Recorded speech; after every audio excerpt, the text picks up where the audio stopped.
नमः। परमहंसास्वादित चरणकमल चिन्मकरन्दाय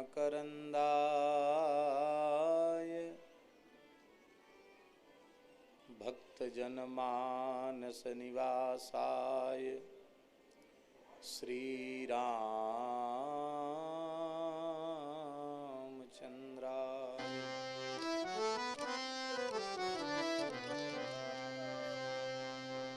वागीशायस्य वदने लक्ष्मीर्यस्य च वक्षसि यस्यास्ते हृदये संवित् तं नृसिंहमहं भजे।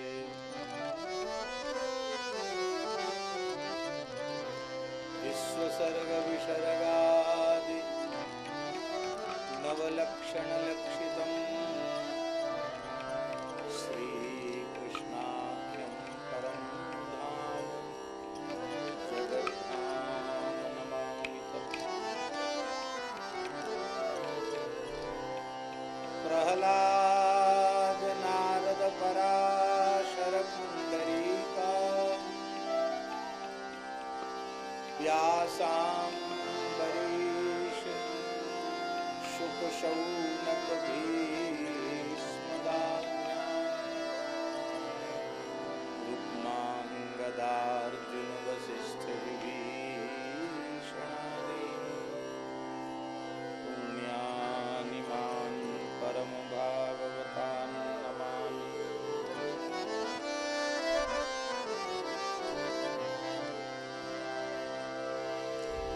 वाञ्छाकल्पतरुभ्यश्च कृपासिन्धुभ्य एव च पतितानां पावनेभ्यो वैष्णवेभ्यो सीतानाथसमारम्भां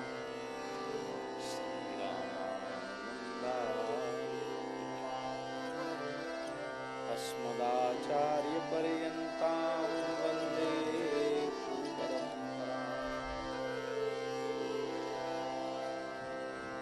नारायणं नमस्कृत्य नरं चैव नरोत्तमं देवीं सरस्वतीं व्यासं ततो जयमुदीरये। भक्त भक्ति भगवंत गुरु चतुर्नाम बपुएक पद बंदन किए नाशे विघ्नहरे। ओम नमो गोभ्यः श्रीमतीभ्यः सौरभेयीभ्य एव च ब्रह्मसुताभ्यश्च पवित्राभ्यो नमो नमः। नमस्ते वासुदेवाय नमः संकर्षणाय च प्रद्युम्नाय निरुद्धाय सात्वतां पतये नमः। गोविंद जय जय गोपाल जय जय गोविंद जय जय गोपाल जय जय राधा रमण हरि गोविंद जय श्री राधा रमण हरि गोविंद जय जय।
जय।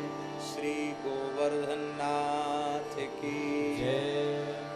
श्री पथमेड़ा गोधाम की जय।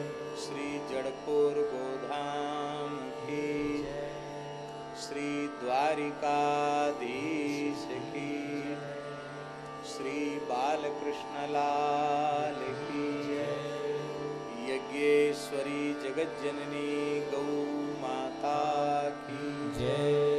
श्री जगन्नाथ भगवान की जय। श्री तुलसी महारानी की जय।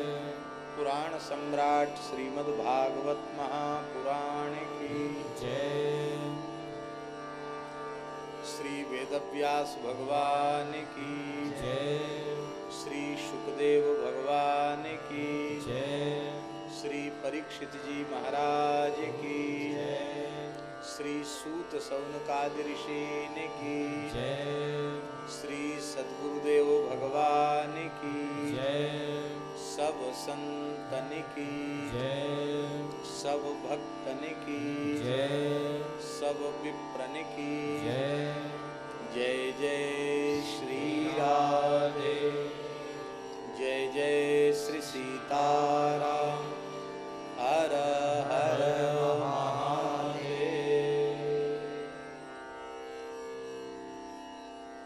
हरिशरणम भक्तवांछा कल्पतरु भक्तवत्सल शरणागत वत्सल श्री गोविंद प्रभु की श्री द्वारिकाधीश प्रभु की महती कृपा करुणा से उन्हीं की आराध्या पूज्या यज्ञेश्वरी जगत जननी गौ माता एवं उनके समस्त वंश के प्रति हम सबका हृदय समर्पित भाव से अपने आप को सेवा में नियुक्त करे, इसी पवित्र भाव को लेकर के श्री गोधाम महातीर्थ पथमेड़ा के समायोजकत्व में अहमदाबाद शाखा के समायोजकत्व में परम पूज्य प्रातः स्मरणीय गोऋषि श्री पथमेड़ा महाराज जी की मंगलमयी सन्निधि में एवं राजस्थान प्रदेश गोरक्षा समिति के प्रदेश अध्यक्ष परम पूज्य महंत श्री स्वामी दिनेश गिरी जी महाराज जो बुधगिरी मढ़ी के श्री महंत हैं, उनकी मंगलमयी सन्निधि में श्रद्धेय स्वामी नरेंद्रानंद सरस्वती जी की सन्निधि में एवं वेद मंदिर से पधारे यथा नाम तथा गुण वाले परम पूज्य श्री स्वामी सेवादास जी महाराज की मंगलमयी उपस्थिति में समर्पित गोभक्त श्री मेहरा जी की मंगलमयी उपस्थिति है और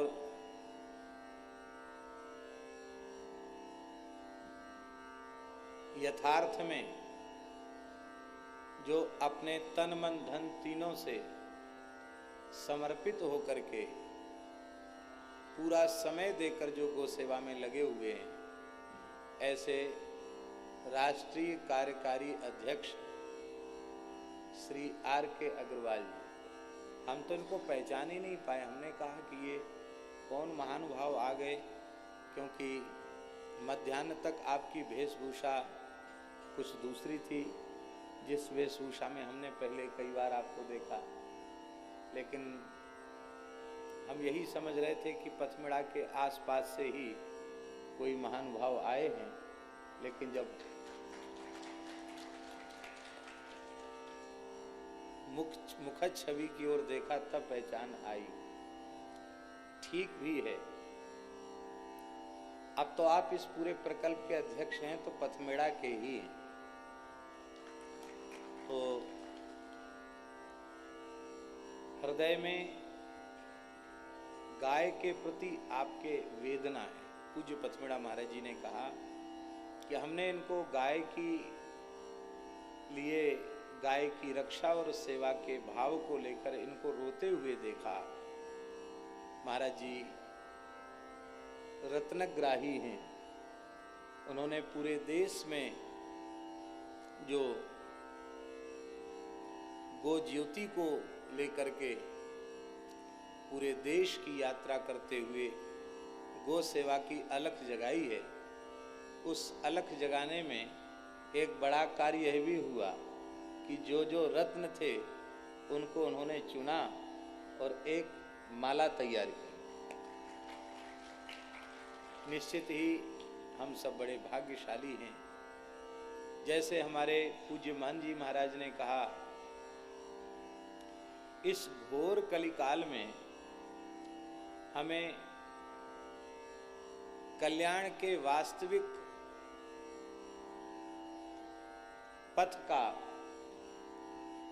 दर्शन कराने वाला महापुरुष प्राप्त है। इससे बड़े सौभाग्य की और कोई दूसरी बात नहीं। हम तो हृदय से स्वीकार करते हैं कि वर्तमान युग में गोवंश संरक्षण संवर्धन के पुनीत कार्य में गो भक्तों को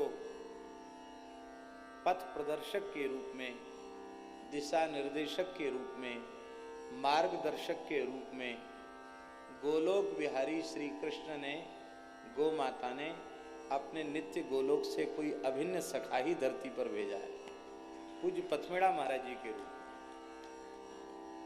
ऐसा निर्मल, पुनीत, अतिशय पवित्र जीवन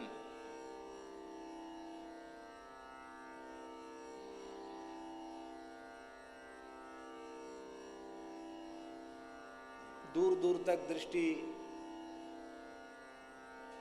तोड़ाए जाने पर भी कोई दूसरा उदाहरण सहसा उपलब्ध नहीं होता। हम लोग निश्चित सौभाग्यशाली हैं। ऐसे पवित्र संत के मार्गदर्शन में हमें निरंतर केवल उपदेशात्मक रूप से ही नहीं, क्रियात्मक रूप से गो सेवा की प्रेरणा प्राप्त हो रही है।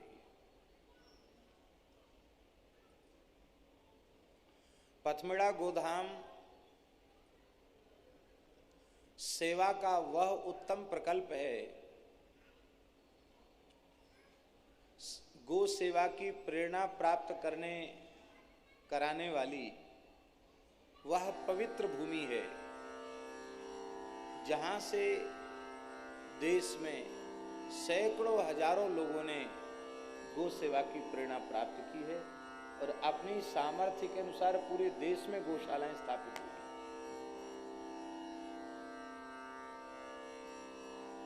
2003 में अपने पूज्य गुरुदेव के साथ हमारी भी पहली पथमेड़ा गोधाम की यात्रा हुई थी। बहुत से संत वृंदावन से पधारे थे और तब से महाराज जी ने, गौ माता ने ऐसी कृपा की कि इस छोटे से सेवक को भी गौ माता ने अपनी शरण में स्वीकार किया।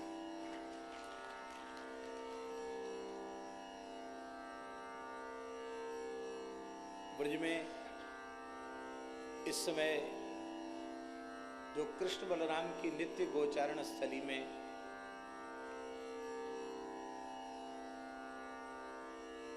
जड़खोर गोधाम की स्थापना हुई है,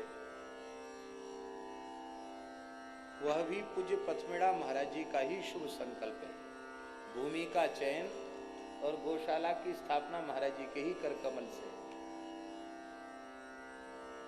निश्चित ही पूरे देश में गो सेवा के प्रकल्प स्थापित हुए हैं। हम ऐसा मानते हैं कि पथमेड़ा गोधाम महातीर्थ वह गौशालाओं की जननी के रूप में प्रतिष्ठित है। तमाम गौशालाओं की जननी के रूप में पथमेड़ा गौशाला प्रतिष्ठित है।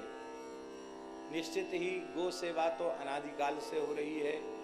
गौशालाएं भी सैकड़ों वर्ष पुरानी गौशालाएं भी हैं, किंतु गाय का जो उपासनात्मक भावात्मक स्वरूप सेवा के द्वारा पूज्य महाराज जी ने प्रस्तुत किया है, उसके लिए निश्चित ही महाराज जी का यह प्रयास वंदन के योग्य है, स्तुति के योग्य है। और ये भगवदीय कार्य भगवदीय महापुरुषों के द्वारा ही संभव है। जोड़ीवाल परिवार इस कथा का मनोरथी है और यह परिवार भी पूरी तरह गो सेवा में समर्पित है, पूरा समर्पित परिवार। तो आज एक बहुत उत्तम संयोग, अहमदाबाद परम धार्मिक नगर है, गुजरात का श्रेष्ठ नगर है। अभी अग्रवाल जी कह ही रहे थे कि सेवा के कार्य में गुजरात देश में अग्रणी है और ठीक भी है, किंतु एक बात हम थोड़ा आपका ध्यान आकर्षित करें। अन्य सेवाओं में गुजरात के लोग अग्रणी भले ही हों, पर गो सेवा में अग्रणी तो राजस्थान की धरती से जिसका किसी न किसी प्रकार का कोई संबंध है, गो सेवा के लिए अग्रणी तो वही है। पूरे देश में जहां कहीं गौशालाएं हैं, वहां कोई न कोई राजस्थान का व्यक्ति गौ सेवा से जुड़ा हुआ है।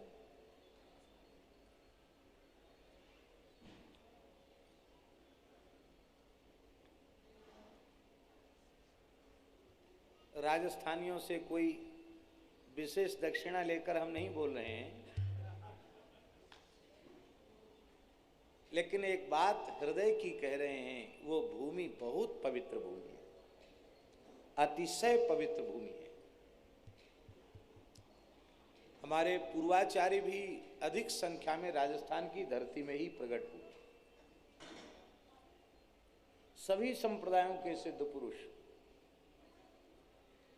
जहां संतों की प्राकट्य भूमि राजस्थान है, शूरवीरों की प्राकट्य भूमि राजस्थान है, मीरा जैसी श्रेष्ठ भक्ताओं की प्राकट्य भूमि राजस्थान है, वहीं गो सेवा में भी देश में अग्रणी राजस्थान है। तो यहां भी हम समझते हैं कि अहमदाबाद में जो लोग इस देश के महान प्रकल्प की सेवा कर रहे हैं, उनमें भी लगभग 80% लोग राजस्थानी ही होंगे पूरे। तो बहुत अच्छी बात है। गुजराती लोग सेवा तो करते हैं, पर सेवा से ज़्यादा रसीद में विश्वास ज़्यादा करते हैं। तो रसीद, काम काज की पारदर्शिता के लिए हिसाब किताब और रसीद भी जरूरी है, ये भी ठीक है, इसका कोई विरोध नहीं या निषेध नहीं है।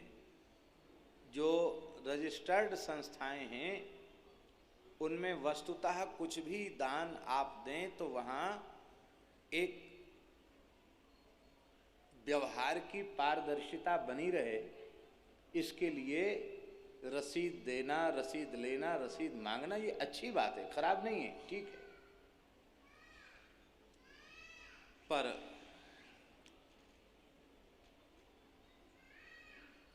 रसीद वाला कागजी काम भी पूरा करते हुए दान इस भाव से होना चाहिए जिसमें उसका विज्ञापन बहुत अधिक न हो, क्योंकि जितना अधिक विज्ञापन होगा दाता उतना घाटे में रह जाएगा, उसका पुण्य उतना कम हो जाएगा। इसलिए सेवा समर्पित भाव से, दातापने के अहंकार से शून्य होकर के अत्यंत विनम्र भाव से सेवा की जाए, यही सेवा का स्वरूप है।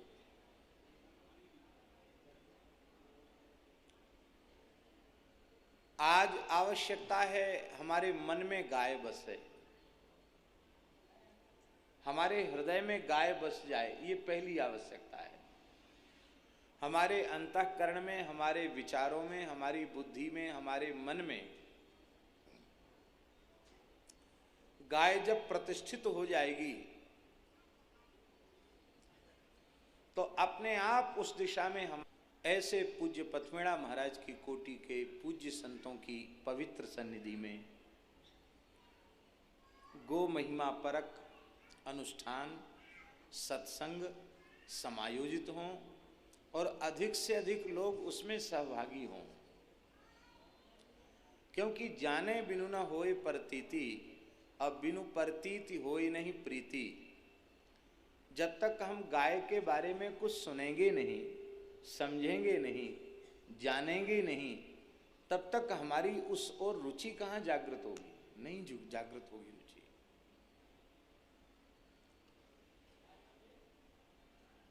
दास ने अनुभव किया है, गिनती तो पूरी पूरी हमें याद नहीं है, लेकिन हम अनुमान लगाते हैं कि लगभग 100-200 से भी अधिक लोग ऐसे हमें अब तक मिल चुके हैं जिन्होंने ये कहा कि महाराज हमने आपको प्रत्यक्ष देखा नहीं, आपकी पथमेड़ा में कथा हो रही थी, अमुक जगह कथा हो रही थी और हमने बस बात सुनी और हम गोव्रती हो गए और हम अपने घर में गाय ले आए और अब तो गाय ही हमारा जीवन हो गया। अभी हिमाचल प्रदेश में गए थे, एक परिवार में लगभग 20-25 गाय थी। उन्होंने कहा महाराज ईमानदारी से हम मनुष्य कहलाने लायक भी नहीं रहे थे, अशुद्ध चीज पीना, अशुद्ध चीज खाना, व्यापारिक भी हानि होती चली जा रही थी।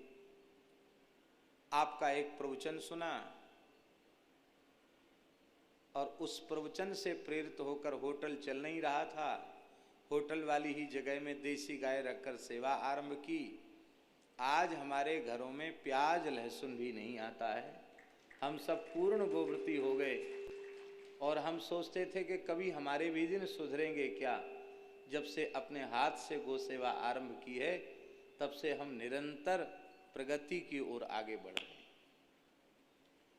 तो ऐसे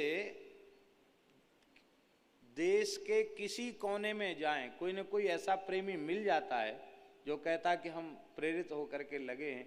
इससे हमें यह अनुभव होता है कि गो महिमा परक सत्संग आयोजित हों, यह आज की आवश्यकता है। हम आपसे निवेदन करें, भारतवर्ष के इस समय के जितने बड़े वक्ता हैं, राष्ट्रीय अंतर्राष्ट्रीय वक्ता हैं, छोटे बड़े सभी वक्ता केवल इतना ही निश्चय कर लें कि हम व्यक्तिगत रूप में स्वयं गो सेवा करेंगे और नित्य अपने प्रवचन में, चाहे राम कथा हो, भागवत कथा हो, गीता पर प्रवचन हो, अपने प्रवचन में 10 मिनट का प्रवचन गाय के लिए करेंगे तो हम समझते इतने मात्र से पूरे देश में गो सेवा की बहुत बड़ी जागृति आ सकती है। लेकिन ईमानदारी से गो सेवा की प्रेरणा देने वाले उंगलियों पर गिने चुने लोग हैं। हम लोग भाग्यशाली हैं। अधिक समय न लेते हुए सत्संग के क्रम में सारी बात आ ही जाएगी, तो हम श्रीमद् भागवत के मंगलमय महात्म्य का शुभारंभ कर रहे हैं। सच्चिदानंद रूपाय विश्वोत्पत्त्यादि हेतवे तापत्रय विनाशाय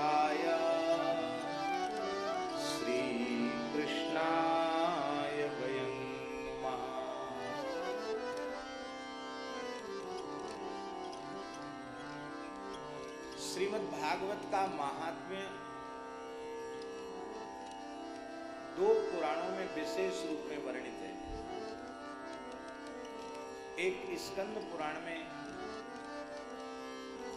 4 अध्यायों में श्रीमद् भागवत के महात्म्य का वर्णन है और पद्म पुराण में 6 अध्यायों में श्रीमद् भागवत के महात्म्य का वर्णन किया गया है। स्कंद पुराण के 4 अध्यायों में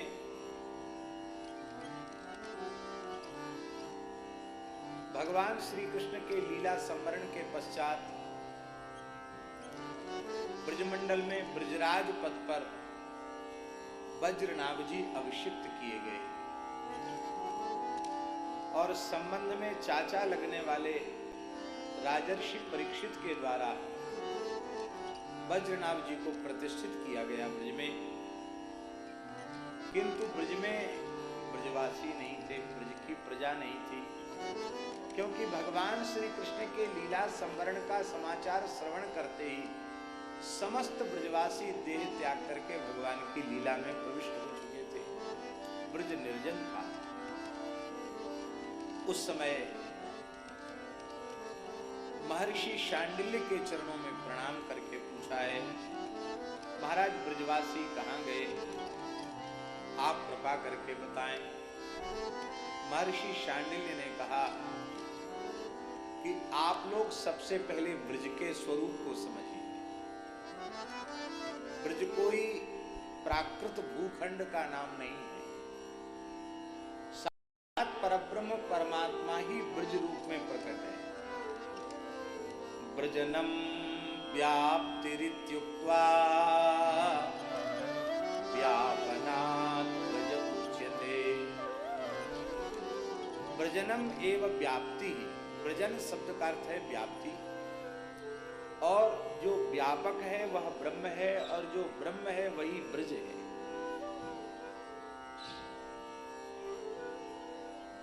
ब्रह्मात्मक स्वरूप है ब्रज का। ब्रज भूमि के रूप में साक्षात परात्पर परब्रह्म ही विराजमान है, प्रतिष्ठित है। और उस ब्रह्म स्वरूप ब्रज में परब्रह्म लीला पुरुषोत्तम, परिपूर्ण पुरुषोत्तम श्री कृष्ण प्रकट होकर लीला कर रहे हैं। तस्मिन् नंदात्मज कृष्ण सच्चिदानंद विग्रह आत्मा रामो व्याप्त कामो प्रेमाक्तैरनुभूयते। सच्चिदानंद स्वरूप ब्रज में सच्चिदानंद स्वरूप श्री कृष्ण प्रेमियों के द्वारा दो रूपों में अनुभव किए जाते हैं। श्री कृष्ण का 2 रूपों में अनुभव प्रेमी लोग करते हैं, एक आत्माराम और आप्तकाम। आत्माराम शब्द का अर्थ होता है जो आत्मा में रमण करने वाला हो, उसे आत्माराम। श्री कृष्ण की आत्मा कौन है? महर्षि शांडिल्य कह रहे हैं, आत्मा तु राधिका तस्य तयैव रमणादसौ। आत्मा रामतया प्रोक्तं मुनिभिः गूढ़वेदिभिः।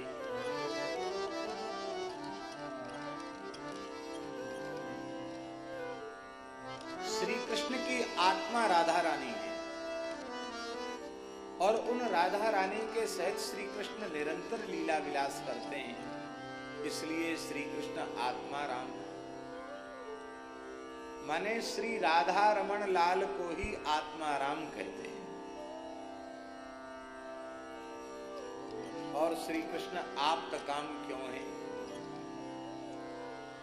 आप्त शब्द का अर्थ होता है प्राप्त, और काम माने होता कामना, इच्छाएं। जिसकी संपूर्ण इच्छाएं प्राप्त अर्थात पूरी हो चुकी हों, उसको आप्त काम कहते हैं। अब ध्यान दें, पहले इच्छाएं हों और फिर वे इच्छाएं पूरी हों, तब आप्त कामत्व प्राप्त होगा। तो श्री कृष्ण की क्या क्या इच्छाएं हैं, श्री कृष्ण क्या चाहते हैं, महर्षि शांडिल्य वर्णन कर रहे हैं। कामास्तु वांछिताः तस्य गावो गोपास्य गोपिका नित्याः सर्वे विहाराद्याः आप्तकामस्ततस्त्वयम्। काम का अर्थ है इच्छित वांछित पदार्थ। श्री कृष्ण किसे प्राप्त करना चाहते, श्री कृष्ण की कौन सी कामना है? श्री कृष्ण की पहली कामना है कि मैं स्वयं अपने कर कमल से गो सेवा करूं, नंगे पैर गैया चराऊं, गोवंश की सेवा करूं, गोवंश की उपासना करूं, ग्वारिया वेश बनाऊं।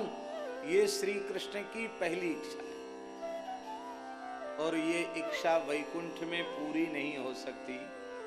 इस इच्छा को पूर्ण करने के लिए श्री कृष्ण को ब्रज में अवतार लेना ही पड़ेगा।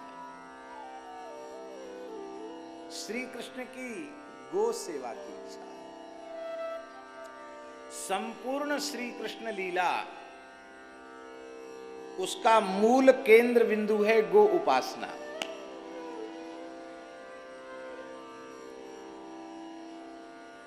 अभी श्री कृष्ण का नामकरण संस्कार भी नहीं हुआ।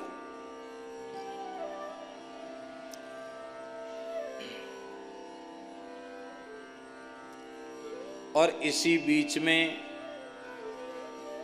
कंस के द्वारा भेजी हुई पूतना बालकृष्ण प्रभु को सूतिकागार से ले गई। श्री कृष्ण ने पूतना उद्धार किया।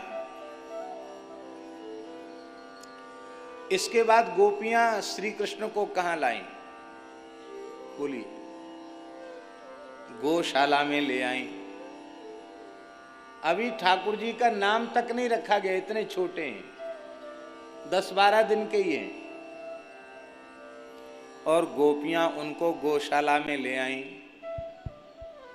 और विलक्षण चिकित्सा आरंभ हो गई। गोमूत्रेण स्नापयित्वा पुनर्गोरज सार्वकम रक्षाम चक्रुश्च शकृता द्वादशांगे सुनाम भी। बालकृष्ण प्रभु को गोमूत्र में स्नान कराया। गोमाता का गोबर गोमय श्री कृष्ण के श्रीअंग में लगाया। गोमाता की चरणरज लगाई और गैया की पूंछ पकड़ करके झाड़ा देने लगी। अव्यादजंग्र मणिमास तव जान्वथोरु यज्ञोच्युतः कटितटम जठरम हयास्यः हृत्केशवस्त्वदुर ईश इनस्तु कंठम विष्णुर्मुखम विष्णुर्भुजम मुखमुरुक्रम ईश्वरः कम। तो भगवान को सबसे पहले सूतिकागार से बाहर आने पर गोबर गोमूत्र से स्नान कराया जाता, गो माता की चरणरज लगाई जाती है और गोपुच्छ से भगवान की झाड़ फूक वाली चिकित्सा की जाती है। अभी नाम नहीं रखा गया और गो सेवा शुरू।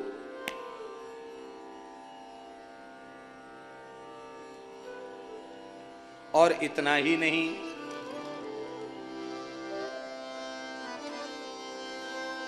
अब ठाकुर जी का नामकरण संस्कार हुआ तो नामकरण संस्कार भी गौशाला में हुआ, राजमहल में नहीं हुआ। गर्गाचार्य जी महाराज आए और नंद बाबा ने गर्गाचार्य जी का पूजन किया और प्रार्थना की कि हमारे पुत्रों का नामकरण संस्कार कर दीजिए। बोले मैं यदुवंशियों के कुल पुरोहित के रूप में प्रसिद्ध हूँ और तुम्हारे यहाँ तो बड़े बड़े उत्सव मनाए जाते हैं। नामकरण तो 16 संस्कारों में एक संस्कार है। इस संस्कार में बहुत बड़ा उत्सव मनाया जाएगा और कहीं कंस को पता चल गया तो कंस को यह संदेह हो जाएगा कि ये पुत्र नंद के नहीं है, हो सकता है वसुदेव के पुत्र हों, तो तुम्हारे पुत्रों की सुरक्षा खतरे में पड़ जाएगी। आए तो इसलिए थे कि हम नामकरण करेंगे, पर मना कर रहे थे। बाबा बोले कि हम किसी को न्योता ही नहीं देंगे, उत्सव ही नहीं मनाएंगे। तब क्या करेंगे? वो अलक्षितोस्मिन् रहसि मामकैः अपि गोव्रजे कुरुद्विजाति संस्कारम स्वस्ति वाचन पूर्वकम। नंद बाबा बोले एकांत गौशाला में चलिए। गौशाला में अलग से कलश स्थापन की भी आवश्यकता नहीं। गाय में संपूर्ण तीर्थ हैं, संपूर्ण वेद हैं, संपूर्ण देवी देवता हैं, तो अलग से पीठ वगैरह बनाने की भी जरूरत नहीं। गाय में ही सबका पूजन हो जाएगा और ज्यादा कर्मकांड के विस्तार की आवश्यकता नहीं है। आप द्विजाति संस्कार कीजिए स्वस्ति वाचन पूर्वकम, केवल स्वस्ति वाचन करके और सभी देवताओं को गाय के शरीर में ही प्रणाम करके और आप बालकों का नामकरण संस्कार कीजिए। तो कृष्ण बलराम का नामकरण संस्कार भी गौशाला में हो रहा है।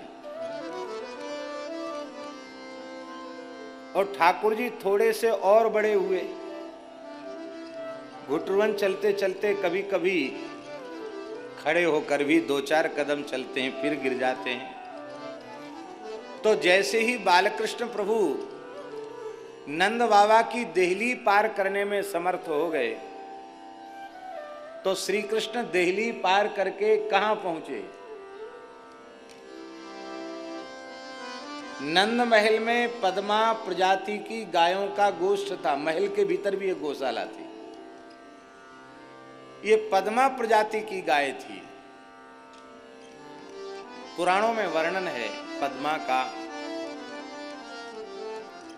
आज देश में तमाम गायों की उत्तम, भारतीय देसी गायों की उत्तम प्रजातियां विलुप्त हो चुकी हैं। कितनों के तो अब नाम तक लोग नहीं जानते। हम आपसे पूछते हैं, क्या आपने सुना है पद्मा जाति की गाय? अब सुन लीजिए, पद्मा प्रजाति की जो गाय होती है उसके शरीर से खिले हुए कमल की सुगंध आती है। उसके दूध, दही, घृत, गोबर और गोमूत्र से भी कमल की सुगंध आती है।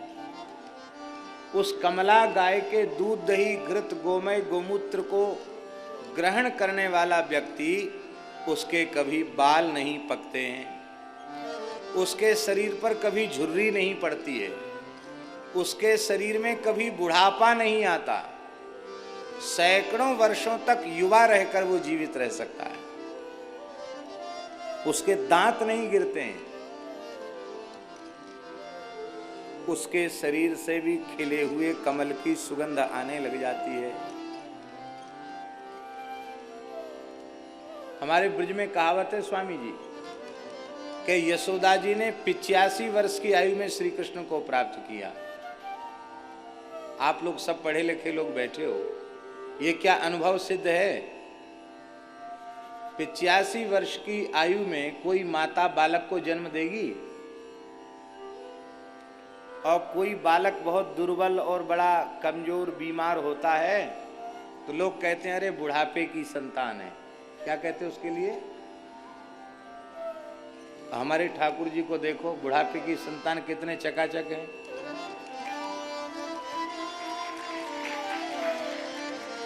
इसका तात्पर्य क्या है?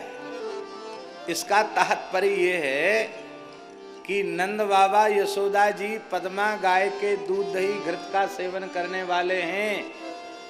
100 वर्ष के नंद बाबा के भी एक बाल नहीं पका था। और 85 वर्ष की यशोदा जी भी ऐसे लगती थी मानो 18-20 वर्ष की बहू हो।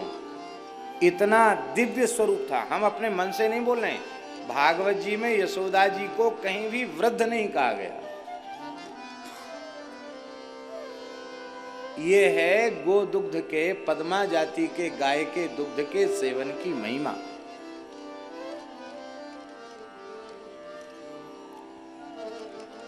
महाभारत का जो खिल भाग है हरिवंश, उसमें वर्णन है कि रुक्मिणी जी ने, सत्यभामा जी ने द्वारकाधीश श्री कृष्ण से आग्रह किया कि बाणासुर के पास भगवान शिव की कृपा से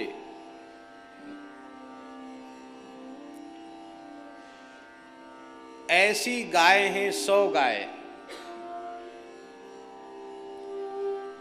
जिनका दूध पीने वाला व्यक्ति अजरत्व अमरत्व को प्राप्त कर सकता है। बड़ी बड़ी महिमा का वर्णन है, महाभारत की बात है। तो सत्यभामा जी मान कर गई, बोले वही गैया चाहिए द्वारिका में, वही लेके आओ। तो एक बड़ी सूक्ष्म बात है कि बाणासुर का और श्री कृष्ण का युद्ध गाय के लिए हुआ। ऐसी गाय असुर के पास क्यों? ये तो देवताओं के पास होनी चाहिए। इसका मतलब है असुर भी इतनी उत्तम कोटि की गायों की नस्ल का संरक्षण करते थे, वो भी गौ सेवा करते थे।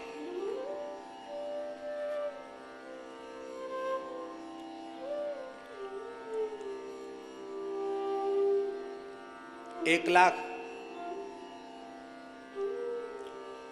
स्वस्थ वेद लक्षणा देशी प्रजाति की गाय, उन दूध वाली 1 लाख गायों का दूध 10,000 गायों को पिलाया जाए और वो लोग कहेंगे पचेगा कैसे? सब पच जाएगा। उनको धीरे धीरे अभ्यास कराया जाएगा तो दूध ही उनका आहार हो जाएगा, पच जाएगा दूध। जंगल की गाय हैं, उनके बछड़ा बछियों को कैसे पच जाता है दूध?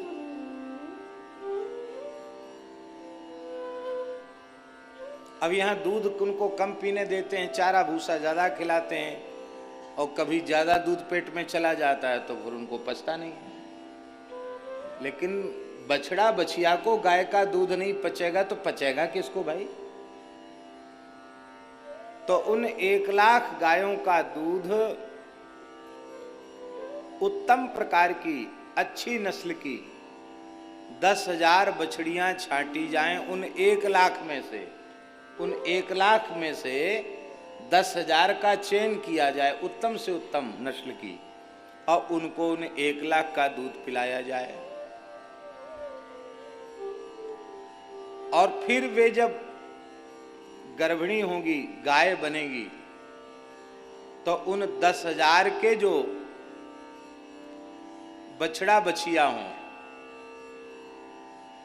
उनमें से 1,000 छांटी जाएं और उन 10,000 का दूध 1,000 को सेवन कराया जाए। और फिर वो जो 1,000 होंगी दूध पी के तैयार, उन 1,000 में से फिर 100 बछड़ा बछिया छांटे जाएं, उनको दूध पिला के वैसे ही तैयार किया जाए। तो उन 100 के जो संतान होंगी, बछड़े बछिया आदि, तो उनको फिर उनमें से 100 में से 10 छांटी जाएं। कितनी? 10 छांटी जाएं। और उन 10 में से कोई एक बछड़ा और एक बछिया, उनमें से भी छांट करके तैयार किया जाए और उसको उन 10 का दूध पिलाया जाए। तो वो बछड़ा और उस बछिया के संयोग से जो संतान होगी वो पद्मा जाति की बछिया होगी, पद्मा जाति का बछड़ा होगा। उसके शरीर पर मच्छर मक्खी नहीं बैठती, उसका शरीर एकदम चिकना और स्निग्ध चमकता हुआ रहता है, ऐसा उसका लक्षण है। उसका रोम बहुत सूक्ष्म होता है, उसका चर्म बहुत सूक्ष्म होता है, बहुत दिव्य गाय है वो।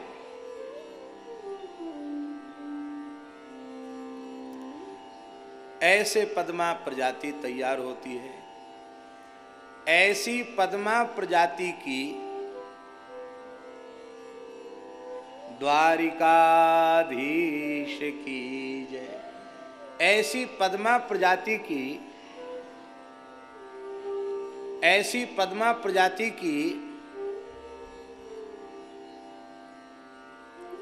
वहां नंद महल के भीतर महाराज जी जो गोष्ठ है, गौशाला है, उस नंद महल के भीतर जो बड़ा गोष्ठ था, उस गोष्ठ में पद्मा प्रजाति की 1,00,000 गाय निवास करती थी। कितनी?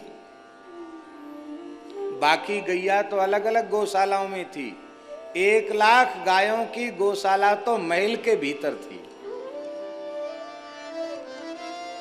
कितना बड़ा नंद महल होगा। 1,00,000 गाय एक जगह में तो, छोटी सी जगह में तो नहीं हो सकती, कितना विस्तृत क्षेत्र होगा। और उन 1,00,000 गायों का गोमय गोमूत्र जो बह करके जाता और रज में मिल जाता,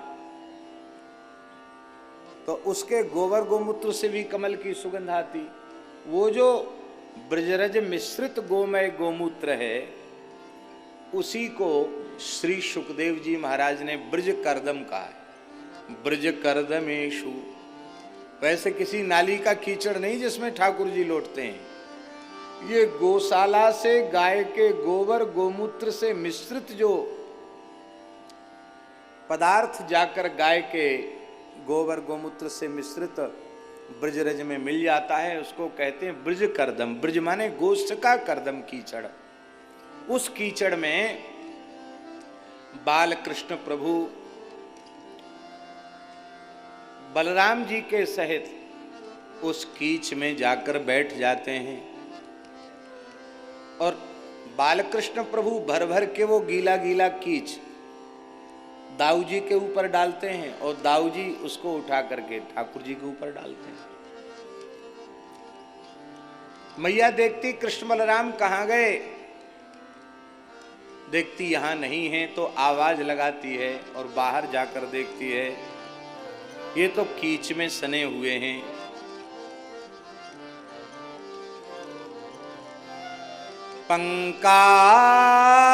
पंकाभिषिक्त सकलावयवं विलोक्य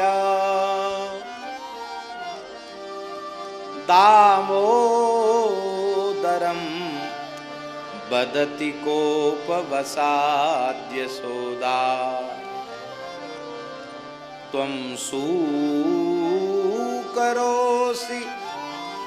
गत जन्मनि पूतनारे इत्युक्त सस्मित मुखो वतुनो मुरारिः इत्युक्त सस्मित मुखो वतुनो मुरारिः। मैया खींच के कहती है, अरे कन्हैया लाला, तैने अपनो सवरो सिंगार कीच में सान लियो, तू कीच में सन गयो। तेरे इन लक्षणन को देख के हमें तो ऐसा प्रतीत है रहो है कि तू पूर्व जन्म को शूकर है, सुअर है। गुजराती लोग भुंड कहते ना, भुंड है तो पूर्व जन्म का भुंड है, शूकर, भुंड ही बोलते ना, तो पूर्व जन्म का शूकर है। ठाकुर जी खिलखिलाकर हंस पड़ते हैं। मैया तू तो गुस्सा में कह रही है कि तू पूर्व जन्म को शूकर है, पर तू सच्ची बात कह रही है, मैंने वाराह अवतार भी धारण किया। तो ये श्री कृष्ण का गो प्रेम है कि थोड़े चलने लग जाते तो गाय के गोबर गोमूत्र से मिश्रित जो कीच है उस कीच में भगवान विहार करते हैं।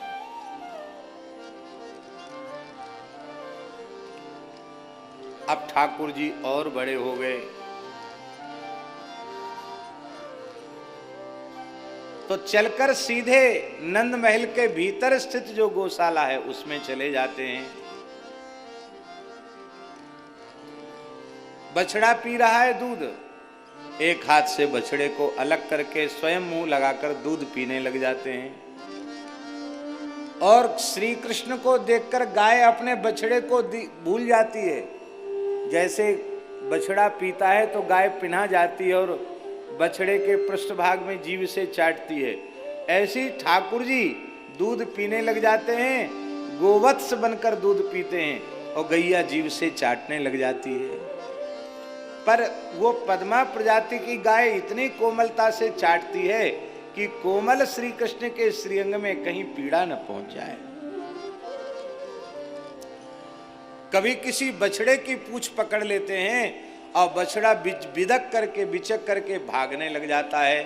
ठाकुर जी पूंछ छोड़ते नहीं हैं, पूंछ पर लटकते हुए ही चले जाते हैं।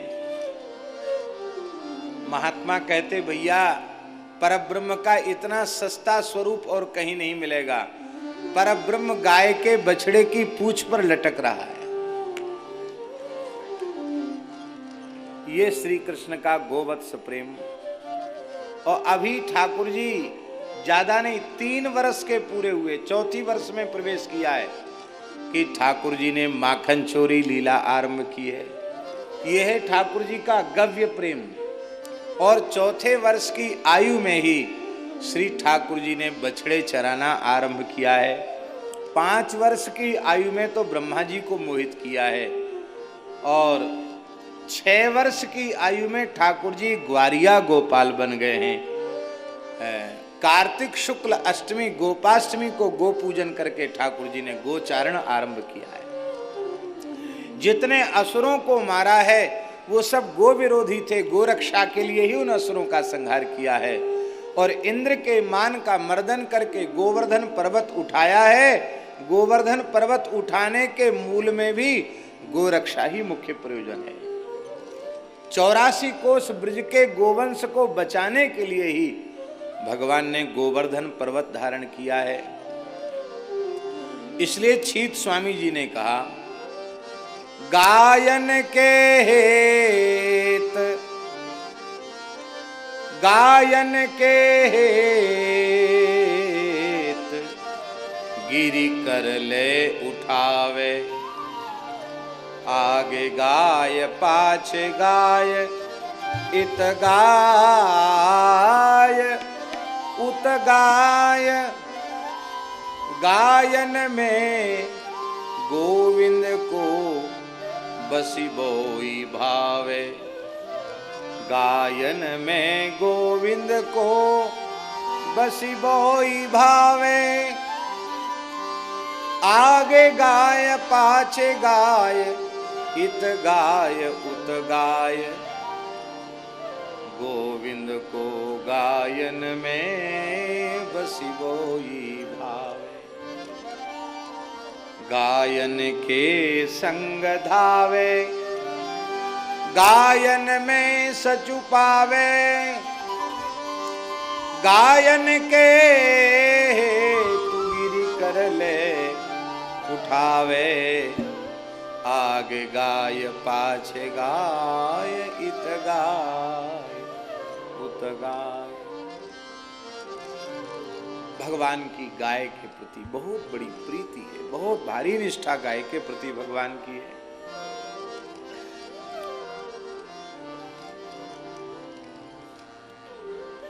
मथुरा लीला में भी गो प्रेम है। हाँ, और भगवान मथुरा लीला से जब सांदीपनी महर्षि के यहाँ जाते हैं गुरुकुल में, तो वहां भी अपने शिक्षा गुरु महर्षि सांदीपनी के गो माता की सेवा का कार्य ही गुरुकुल में श्री कृष्ण लेते हैं। वहां भी 1 वर्ष गो सेवा ही करते हैं। और जब वे द्वारिकाधीश श्री कृष्ण बन जाते हैं तो द्वारिकाधीश के रूप में भी 13,000 गायों का दान नित्य ब्राह्मणों को करते हैं। 13,000 से ऊपर गायों का दान जब तक द्वारिका विराजे हैं भगवान, प्रतिदिन 13 सहस्र गायों का दान भगवान नित्य करते हैं। अच्छा, अब हम आपको एक गणित बताते हैं।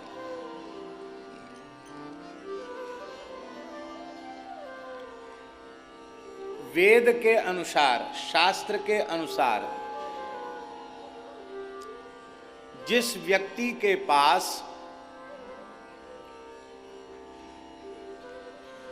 अपनी निजी 10 गाय हैं, वह एक गाय के दान करने का अधिकारी है। आप चाहे जितने धनाढ्य हों, श्रीमंत हों, रुपए पैसे वाले हों, पद प्रतिष्ठा वाले हों, यदि आपके पास 10 गाय नहीं हैं तो आप गोदान करने के भी अधिकारी नहीं हैं। प्रत्येक सनातनी परंपरा के व्यक्ति को जीवन में एक बार सविधि गोदान अवश्य करना चाहिए, और गोदान की पात्रता हमें प्राप्त हो इसके लिए 10 गाय पालन करनी चाहिए। आज देश में गायों की संख्या जो है उसके अनुसार और देश में हिंदुओं की संख्या और गायों की संख्या का विचार किया जाए तो ऐसा हमने महापुरुषों से सुना है कि 10 हिंदुओं के पक्ष में एक गाय आएगी, 8-10 लोगों के बीच एक गाय। पहले एक व्यक्ति के पास 10 गाय, अब 10 व्यक्तियों के पास भी एक गाय। निरंतर गोवंश का क्षरण होता जा रहा है। हम गोदान के अधिकारी नहीं हैं। 10 गाय हो तो एक गाय का दान करें, इसी हिसाब से गणित लगाओ। 10 गाय वाला एक गाय का दान करे तो 100 गाय वाला 10 गायों का दान कर सकता है, 1000 गाय वाला 100 गायों का दान कर सकता है, और 10,000 वाला 1000 गाय का दान कर सकता है, और 1 लाख वाला 10,000 गायों का दान कर सकता है, और 13,000 गाय श्री कृष्ण रोज देते हैं। तो अब इस हिसाब से आप गणित लगाओ कि द्वारिकाधीश श्री कृष्ण के पास कितनी गाय। हम समझते लाखों गाय श्री कृष्ण के पास थी, और यहां से लेकर आपका ये पथमेड़ा का जो क्षेत्र है, जैसलमेर, बाड़मेर, पथमेड़ा, ये सब पूरा का पूरा क्षेत्र द्वारकाधीश श्री कृष्ण की गौशालाओं का ही क्षेत्र है। यहां से लेके द्वारिका तक गौशालाएं थी, सब श्री कृष्ण की थी।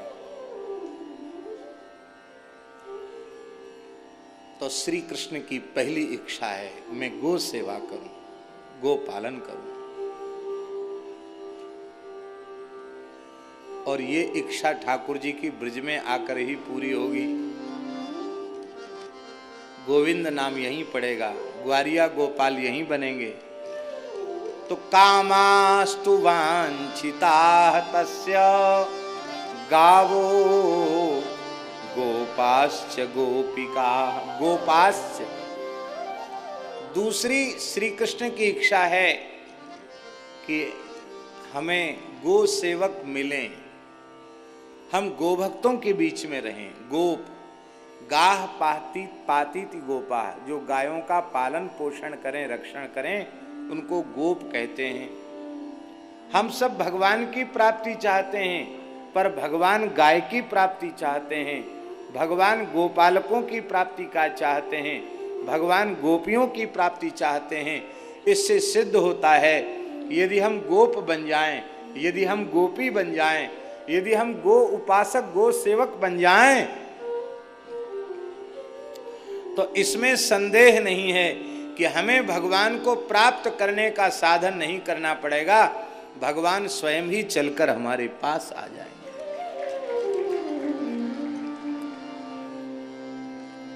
गो सेवा से भगवत प्राप्ति अनेक महानुभावों को हुई।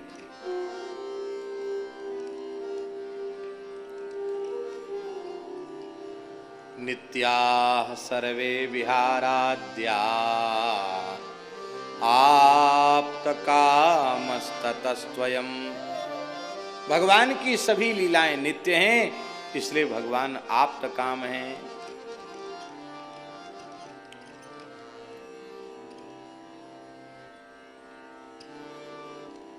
उद्धव जी के चरणों में बैठ करके श्री कृष्ण की रानियों ने, वज्रनाभ जी ने कथा का श्रवण किया और कथा श्रवण करते ही सबके सब भगवान की लीला में प्रविष्ट हो गए। ये स्कंद पुराण तो महात्मा है। भगवान की लीला में प्रवेश यदि हम पाना चाहते हो तो हमें श्रीमद् भागवत की मंगलमयी कथा का श्रवण करना चाहिए।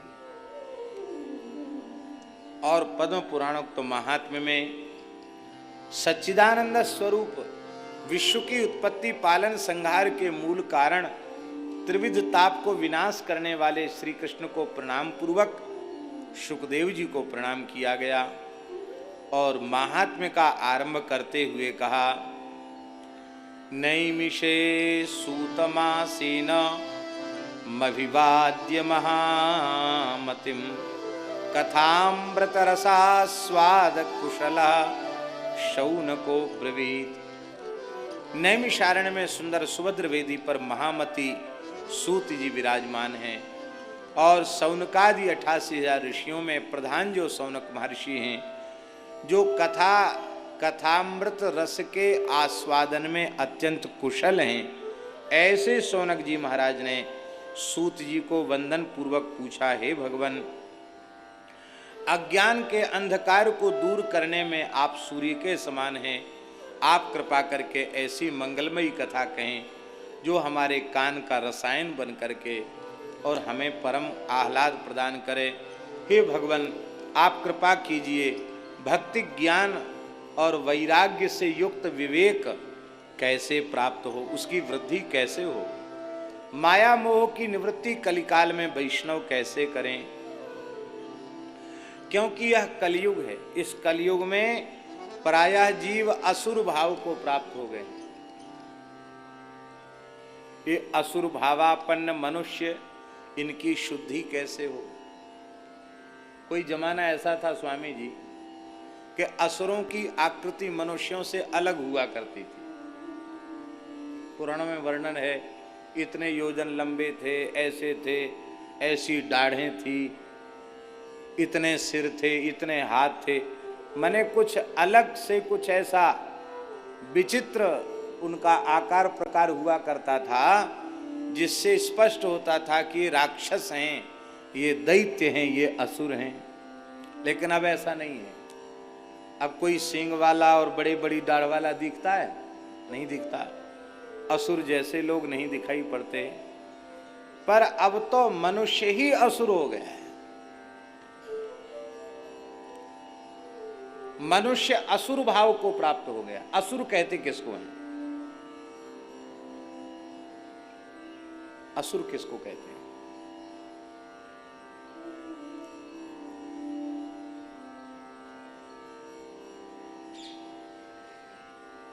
अपनी भोगवादी प्रवृत्ति को तृप्त करने के लिए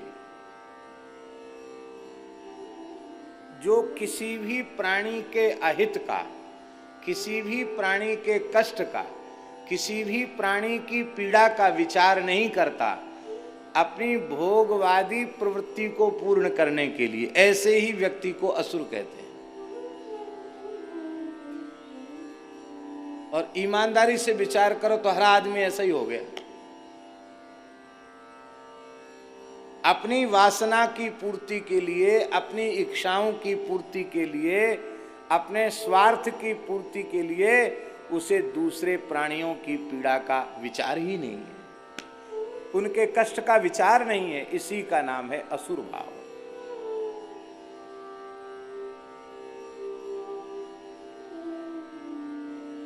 अब तो मनुष्य ही असुर हो गया। तो आदमी के भीतर जो असुर घुस गया है, उस असुर को बाहर कैसे निकाला जाए?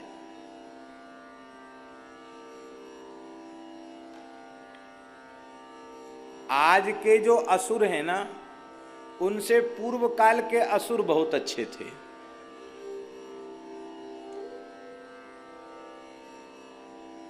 आज के असुरों से पूर्व काल के असुर अच्छे थे। कैसे? हमारी बात पर तो आप संदेह भी कर सकते हैं, पर किसी प्रामाणिक ग्रंथ का नाम लें तब तो संदेह का अवसर नहीं रहेगा। आदि काव्य श्रीमद् वाल्मीकि रामायण के उत्तरकांड को उठाकर आप देखें तो रावण अपनी दिग्विजय यात्रा के क्रम में यमलोक जा रहा था, यमराज से युद्ध करने जा रहा था, मृत्यु के देवता से युद्ध करने जा रहा था, और पुष्पक विमान में बैठकर जा रहा था। उसने देखा कि सुरभि गाय आकाश गंगा के तट पर खड़ी है।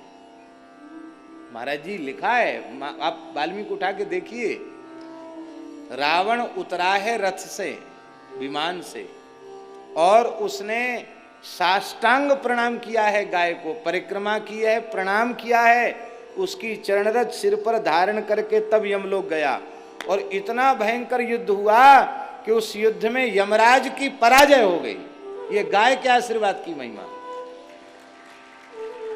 इसका मतलब है वह असुर राज रावण भी गोभक्त था। गाय को प्रणाम, गाय देखी तो उतर गया विमान से, प्रणाम करके परिक्रमा करके आशीर्वाद लेके तब आगे बढ़ा।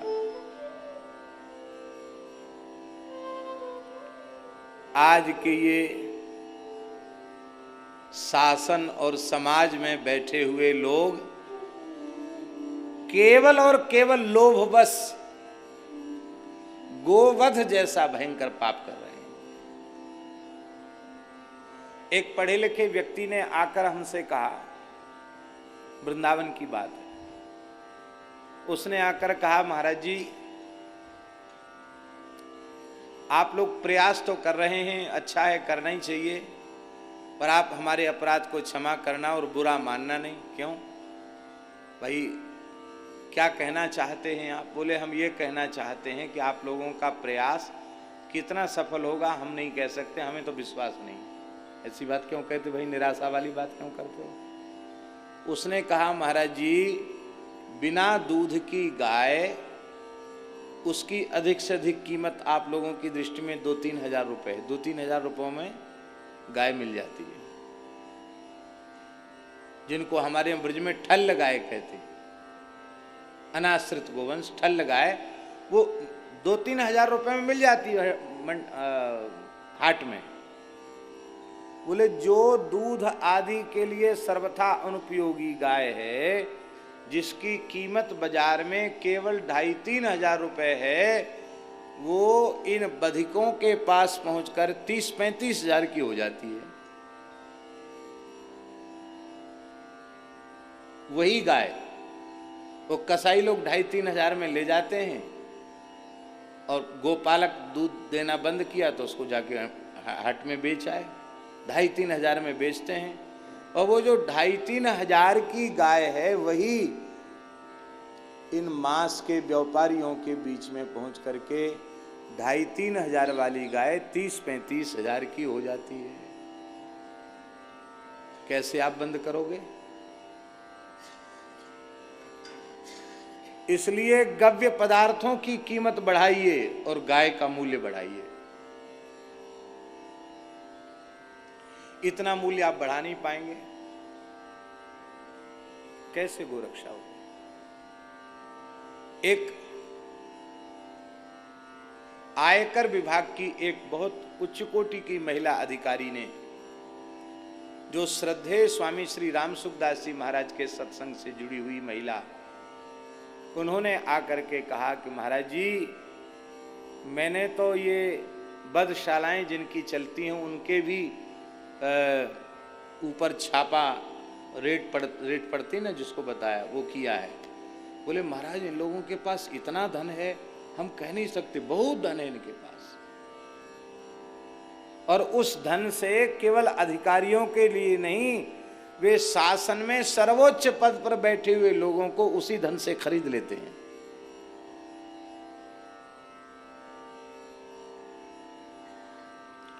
गोवध जैसा जघन्य पाप, उसके मूल में रुपयों का लोभ है।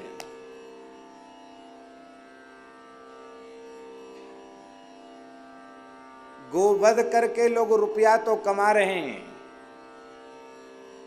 क्या करोड़ों अरबों रुपए खर्च करके भी एक गाय का निर्माण किया जा सकता है? बताइए। गायों से रुपया तो अनुचित तरीके से रुपया कमा रहे हैं, लेकिन क्या रुपयों से गाय का निर्माण संभव है? क्या रुपयों से गाय का निर्माण संभव नहीं? यही है असुर।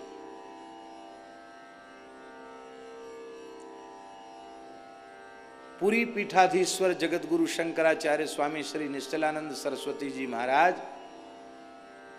एक बात कहते कि जिस समय देश में प्रधानमंत्री के पद पर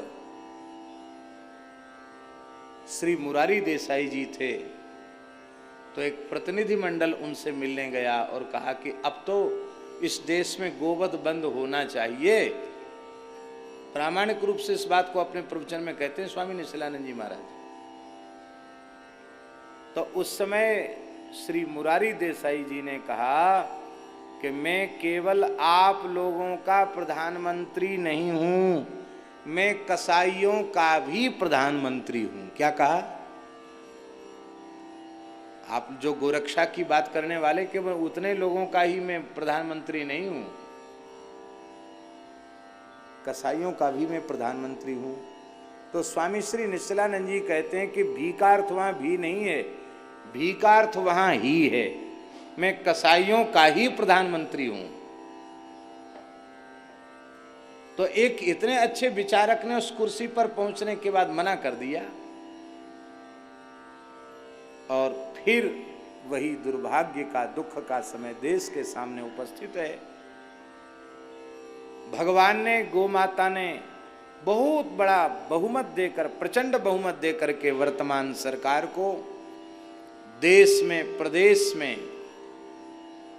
सत्तारूढ़ किया, और पूरे देश के गोभक्तों को बड़ी आशा थी कि निश्चित इस पंचवर्षीय योजना में गोवंश की रक्षा का कोई बहुत बड़ा कार्य इस सरकार के द्वारा अवश्य होगा। सबको आशा थी।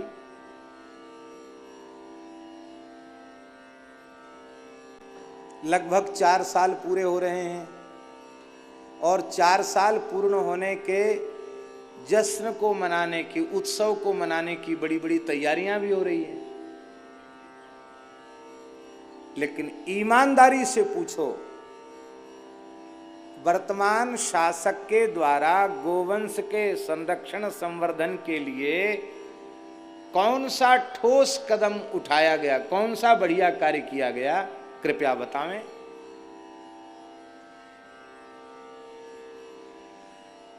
जो राशि घोषित की गई, जो योजनाएं घोषित की गई, उन योजनाओं में भी कोई काम नहीं हुआ। हम लोग तो गौ सेवा से जुड़े हुए लोग हैं।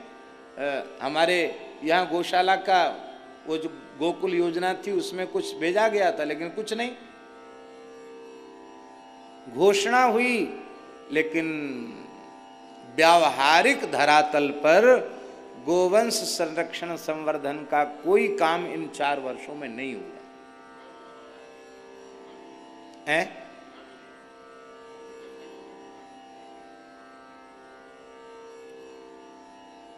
अब 1 साल बची है। कम से कम इस 1 साल को बड़े विवेक पूर्वक इसका सर्वोत्तम उपयोग करते हुए हम आशा करते हैं कि इस देश के प्रधानमंत्री जी जरूर इस 1 वर्ष को आदर देते हुए, इसका उत्तम उपयोग करते हुए इस एक वर्ष में इस देश में गोवंश संरक्षण संवर्धन का स्थायी कोई समाधान निकालें। भारत की धरती गोवध के कलंक से मुक्त हो, स्वतंत्र गो मंत्रालय बने, और हम तो कहते हैं उस गो मंत्रालय का स्वतंत्र प्रभार, उसका अधिकार स्वयं प्रधानमंत्री अपने हाथ में रखें और इसे व्यक्तिगत अपना धर्म समझ करके इसको करें। गो आधारित कृषि करने वाले लोग, उन्हें सब्सिडी दी जाए, उन्हें प्रोत्साहित किया जाए, उन्हें सम्मानित किया जाए। जो गो आधारित कृषि करने वाले हैं उन्हीं का ऋण माफ किया जाए, और गाय का गोबर गोमूत्र उसका उचित मूल्य गोपालक को मिलने लग जाए। A2 श्रेणी का सर्वोत्तम औषधीय गुणों से युक्त जो भारतीय देसी गायों का दूध है उसका उत्तम उपयोग किया जाए और यहां से लेकर बाहर तक उसका निर्यात किया जाए। उत्तम औषधियां निर्मित हों और भारत सरकार पंचगव्य से उत्पादित औषधियों को मान्यता प्रदान करे, चिकित्सा में उनका स्थान निश्चित करे। ये सब कार्य होगा तो निश्चित इस देश के इतिहास का ये बहुत बड़ा काम होगा। तो एक तो ये कार्य इस एक वर्ष में हो, दूसरा मानव मात्र का हित, मानवता का हित, मानवता की स्थापना जिस पवित्र कार्य से जुड़ी हुई है, ऐसा अत्यंत पवित्र कार्य श्री अयोध्या में श्री राम जन्मभूमि के स्थान पर ही भव्य श्री राम मंदिर का निर्माण हो। और तीसरा काम, भारतवर्ष की आत्मा गंगा यमुना आदि पवित्र नदियां हैं, वे मलिन हो रही हैं, दूषित हो रही हैं, वे अविरल और निर्मल प्रवाहित हों। हम समझते हैं कि ये तीन पुनीत कार्य इस वर्ष यदि शासन के द्वारा भगवत कृपा से, गौ माता की कृपा से हो जाएं, तो यह भारतवर्ष के लिए सबसे बड़ी उपलब्धि होगी और फिर निश्चित इनका आगे का शासन भी निश्चित हो जाएगा, पक्का हो जाएगा। और नहीं तो ठीक है।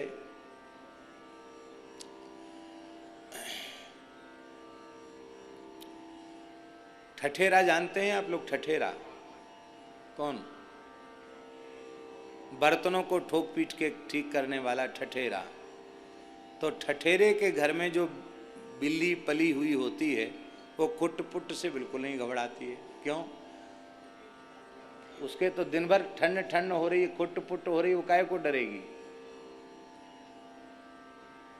ठठेरे की बिल्ली कुट पुट से बिचकती नहीं है, बिदकती नहीं है, दिन भर कुट पुट हो रही है। बड़े दुख की बात है, शासन और समाज इस समय ठठेरे की बिल्ली के जैसा बन गया। वो महात्मा लोग ठठेरे बन के चाहे जितने खुट पुट करते रहें, किसी के ऊपर कोई असर नहीं है। पर हम लोग फिर भी आशावादी हैं। धीरे धीरे देश में ऐसा वातावरण निर्मित हो रहा है, अच्छे पढ़े लिखे युवा भी गो सेवा के कार्य में आगे आ रहे हैं। हम घूमते रहते हैं, हमको मालूम पड़ता है। अच्छी अच्छी पढ़ाई छोड़कर भी लड़के सेवा में लग रहे हैं। बहुत अच्छे अच्छे काम पूरे देश में, प्रदेश में जगह जगह लोग कर रहे हैं। भले ही अभी वह बहुत छोटे रूप में हो रहे हैं, लेकिन इससे लगता है कि हाँ, कुछ न कुछ चेतना जगी है, जागृति हुई है और धीरे धीरे देश में वह वातावरण निर्मित अवश्य होगा कि जो गोवंश की सेवा और गोवंश की रक्षा इस देश में सुनिश्चित करेगा वही इस देश का शासक होगा। ये धीरे धीरे स्थिति बन रही है और ये बनेगी, जल्दी बनेगी, लेकिन इसके लिए हमें निरंतर प्रयत्नशील होना है। एक बात पक्की तौर पर समझ लो, हम किसी दल, किसी पार्टी, किसी व्यक्ति के पक्षपाती नहीं हैं, एक बात। दूसरी बात, वर्तमान इस देश के कर्मठ सक्रिय प्रधानमंत्री के विरोधी भी नहीं है, समर्थक हैं उनके, विरोधी नहीं है, लेकिन उनके हित की बात हम जरूर कहते हैं, कहना भी चाहिए। सचिव वैद गुरु तीन जो प्रिय बोलहि भय आस, राज धर्म तन तीन कर होए वेग ही नास। ठकुर सुहाती तो सब उनकी कह ही रहे हैं, हम लोग भी ठकुर सुहाती में ही पड़ जाएं तो सही बात उन्हें बताएगा कौन।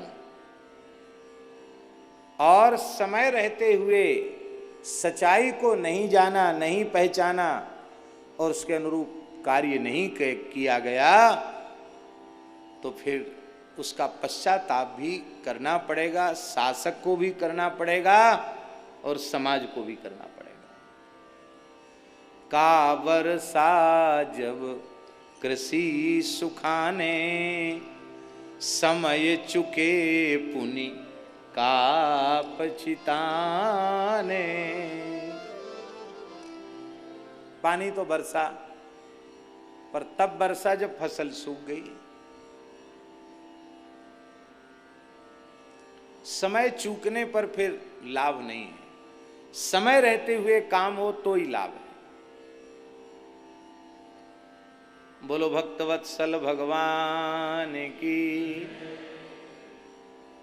अभी वृंदावन में एक महानुभाव कह रहे थे, बड़े प्रामाणिक व्यक्ति कह रहे थे कि महाराज जी आप चिंता मत कीजिए, सभा में ही बोल रहे थे कि इस वर्ष राम मंदिर का शिलान्यास अवश्य हो जाएगा, फैसला हो जाएगा। हमने मंच पर ही कहा कि शिलान्यास तो पहले हो चुका है, शिलान्यास नहीं, अब निर्माण होना चाहिए। तो कहीं ऐसी योजना तो नहीं है कि शिलान्यास करके फिर उसको भुनाने के लिए 5 साल वाली बात फिर सामने रखी जाए, कहीं ऐसा तो नहीं है। इसलिए भाई, किसी भी समाज को बहुत लंबे समय तक ठगा नहीं जा सकता है। इसलिए भाई अब लोग छल बंद करें और सच्चा राष्ट्र का, समाज का हित चाहते हैं तो इस देश में गोरक्षा को सुनिश्चित करें। बोलो भक्तवत्सल भगवान की, गौ माता की जय जय श्री राधे।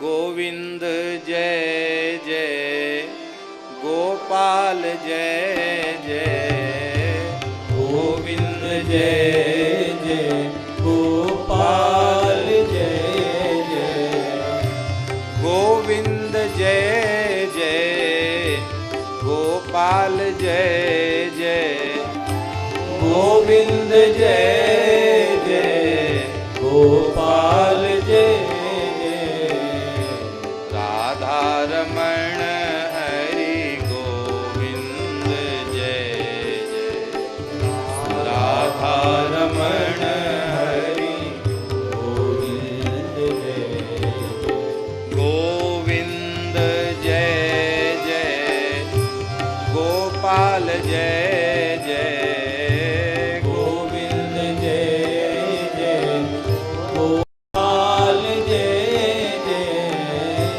राधा रमण हरि गोविंद जय, राधा रमण हरि गोविंद।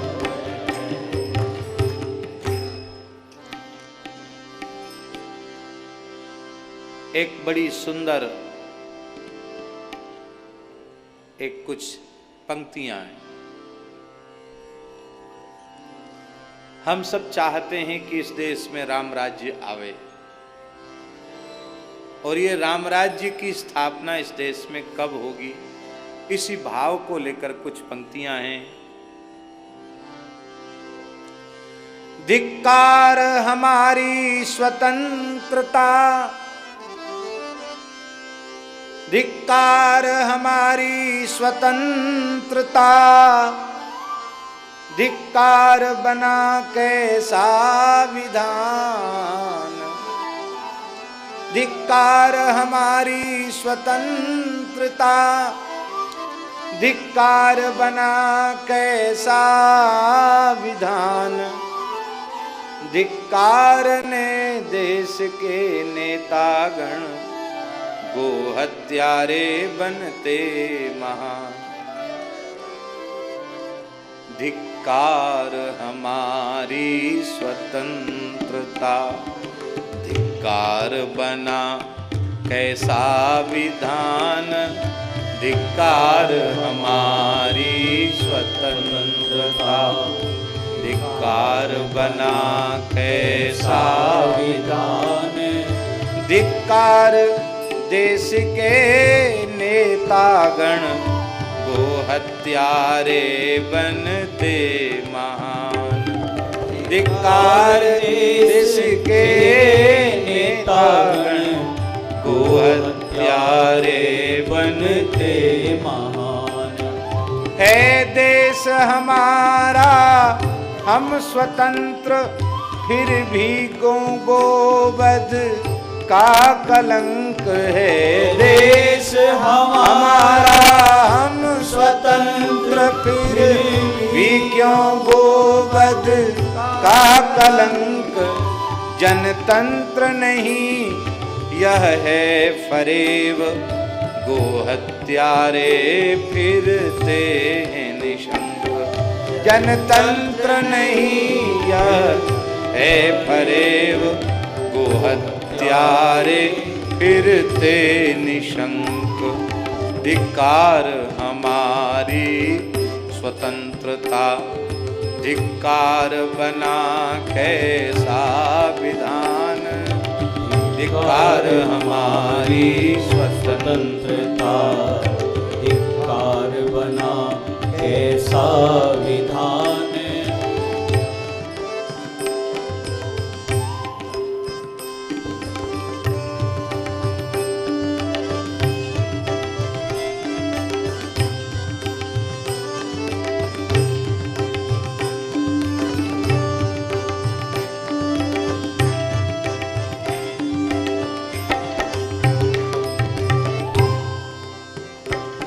वह हिंदू नहीं वर्ण संकर, जो गो माता प्रति भाव नहीं, वह हिंदू नहीं वर्ण शंकर, जो गो माता प्रति भाव नहीं, हिंदू की परिभाषा गौ है, भारत माँ गौ है और नहीं, हिंदू की परिभाषा गौ है, भारत माँ गौ है और नहीं, जनता के भावों का आदर यदि नहीं रहा, जनतंत्र कहाँ, जनता के भावों का आदर यदि नहीं रहा,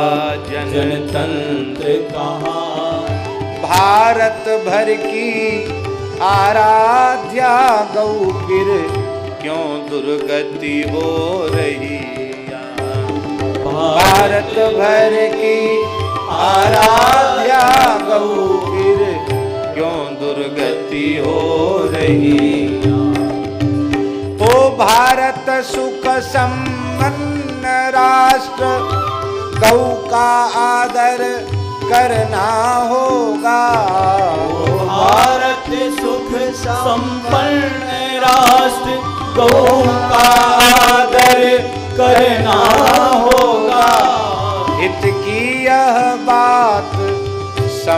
समझते सब इस शुभ को अब करना होगा। हित की यह बात समझते सब इस शुभ को अब करना होगा। धिक्कार हमारी स्वतंत्रता, धिक्कार बना कैसा विधान, धिक्कार हमारी स्वतंत्रता, धिक्कार बना कैसा विधान। गो माता सबकी प्यारी है, हिंदू मुस्लिम का भेद नहीं। गो माता सबकी प्यारी है, हिंदू मुस्लिम का भेद नहीं। हिंदू मुस्लिम का भेद नहीं, हिंदू मुस्लिम का भेद नहीं। हिंदू मुस्लिम का भेद नहीं, हिंदू मुस्लिम का भेद नहीं। षड्यंत्र रचाते नेतागण, धिक उनके मन में खेद नहीं। षड्यंत्र रचाते नेतागण, धिक उनके मन में खेद नहीं। धिक्कार हमारी स्वतंत्रता, धिक्कार बना कैसा विधान। धिक्कार हमारी स्वतंत्रता, धिक्कार बना कैसा।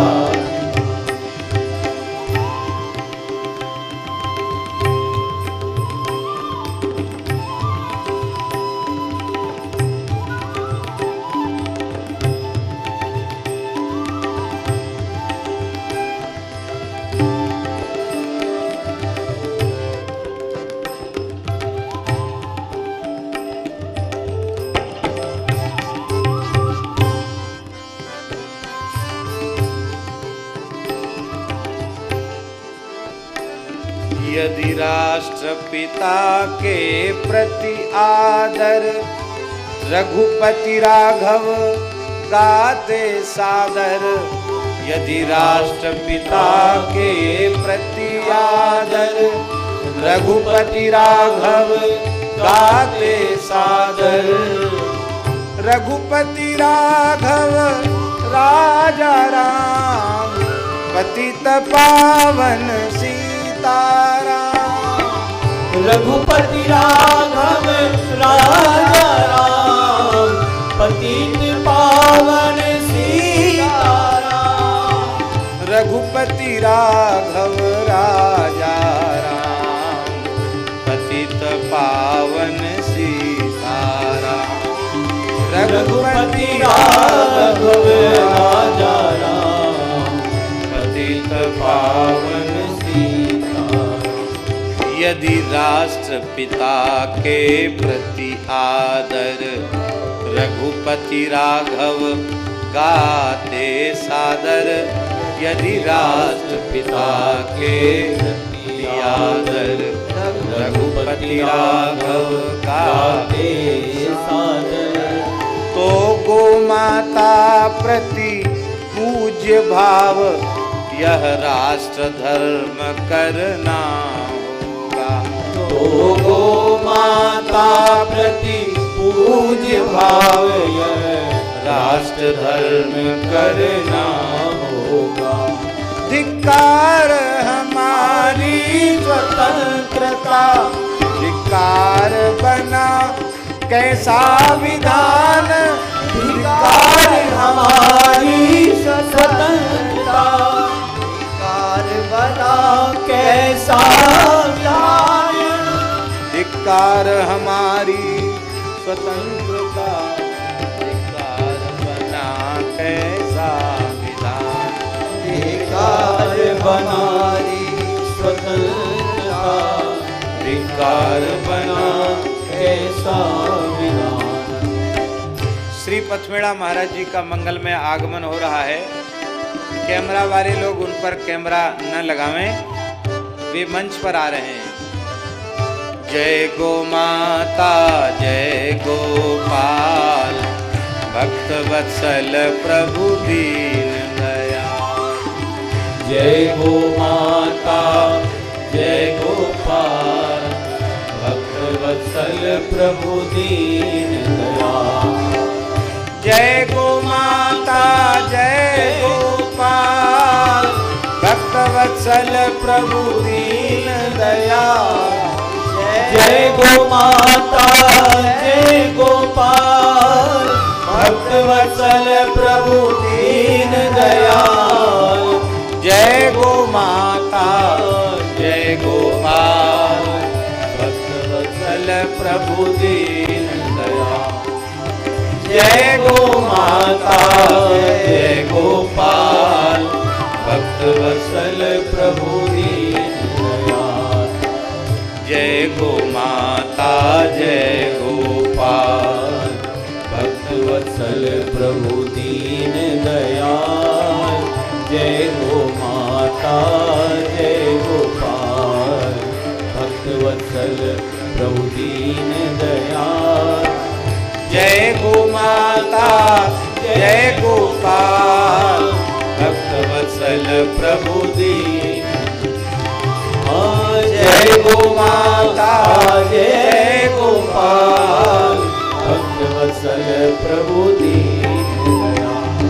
धिक्कार हमारी स्वतंत्रता, धिक्कार बना कैसा विधान।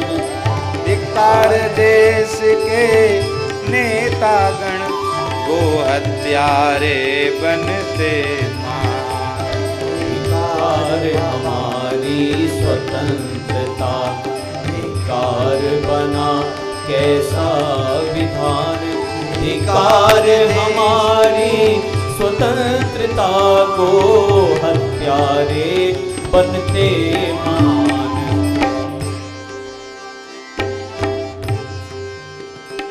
यदि राष्ट्रपिता के प्रति आदर, रघुपति राघव गाते सादर। यदि राष्ट्रपिता के प्रति आदर, रघुपति राघव गाते सादर। तो गो माता प्रति पूज्य भाव, यह राष्ट्र धर्म करना होगा। तो गो माता प्रति पूज्य भाव, यह राष्ट्र धर्म करना होगा। भारत की है पहचान गाय, सब धर्मों की आराध्य गाय। भारत की है पहचान गाय, सब धर्मों की आराध्य गाय। है राम कृष्ण की पूज्य गाय, है जन जन की आराध्य गाय। है राम कृष्ण की पूज्य गाय, है जन जन की आराध्य गाय।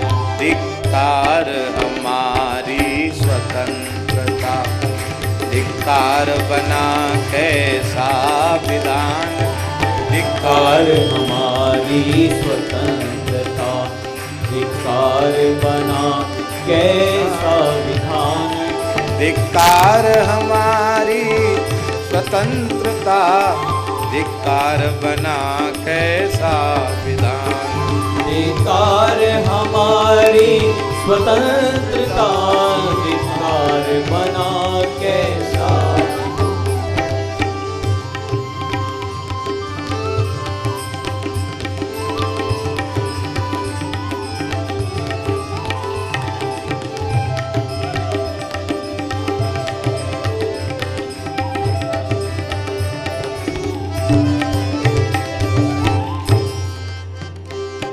उलझा है राष्ट्र समस्याओं से, समाधान नहीं पाता है। उलझा है राष्ट्र समस्याओं से, समाधान नहीं पाता है। समाधान गौ की रक्षा पर शासन समझ न पाता है। हे समाधान गौ की रक्षा पर शासन समझ न पाता है। वो पर्यावरण शुद्ध गौ से होगा सात्विक आहार जहाँ हो। पर्यावरण शुद्ध गौ से होगा सात्विक आहार जहाँ, तब बुद्धि शुद्ध हो जाएगी, सबको सन्मति आ जाएगी। तब बुद्धि शुद्ध हो जाएगी, सबको सन्मति आ जाएगी। तब भ्रष्टाचार नष्ट होगा, तब सदाचार आ जावेगा। तब भ्रष्टाचार नष्ट होगा, तब सदाचार आ जाएगा। भारत में होगी सुख समृद्धि, तब राम राज्य कहलाएगा। भारत में होगी सुख समृद्धि, तब राम राज्य कहलाएगा। भारत में होगी सुख समृद्धि, तब राम राज्य कहलाएगा। भारत में होगी सुख समृद्धि, तब राम राज्य कहलाएगा। धिक्कार हमारी स्वतंत्रता, धिक्कार बना कैसा विधान। धिक्कार हमारी स्वतंत्रता, धिक्कार बना कैसा विधान। धिक्कार बना कैसा विधान, धिक्कार बना कैसा विधान। धिक्कार बना कैसा विधान, धिक्कार बना कैसा विधान।